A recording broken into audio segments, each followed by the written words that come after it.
কি একটা দিন এলো, চারদিকে খালি রাসেল ভাইপার। এখন এই জায়গায় বসে আছি, তারপর ভয় করতেছে কোন সময় জানি আমারে রাসেল ভাইপার আক্রমণ করে। এই ভয়ে তো বাসা থেকে বাড়িতে মন চায় না। আরে বন্ধু, তুই কই থাকস? তোরে তো এখন আর বাইরে দেখা যায় না। আরে বন্ধু, কইস না, আগে তুই এখানে বল। তোরে আগের মতন আর বাইরে দেখা যায় না। তুই এখন আর মাঠে খেলতে যাস না। এখন তুই তোর কি হয়েছে? আরে বন্ধু, কইস না, যেখানে যায় সেখানে খালি রাসেল ভাইপার। ফেসবুকে ঢুকলে খালি রাসেল ভাইপার। এক এক জনের রাসেল ভাইপার মাইরা ফেসবুকে পোস্ট দিতেছে। আরো কত কিছু লাগতাছে। ইউটিউবে যায় সেখানেও রাসেল ভাইপার। এমন কোন জায়গা নাই যে সেখানে রাসেল ভাইপার নাই। এই ভয়ে আমি আর বাইরে বাহির হই না।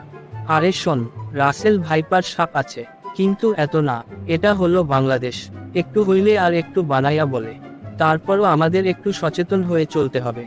বাড়ির আশেপাশের ময়লা আবর্জনা পরিষ্কার করে রাখতে হবে। বন্ধু, তুই ঠিক বলছস। এই সাপ নিয়ে এত আতঙ্কিত হওয়ার কোন দরকার নেই। আচ্ছা চল বন্ধু, আমরা মাঠে খেলতে যাই। অনেক দিন ধরে খেলতে যাই না।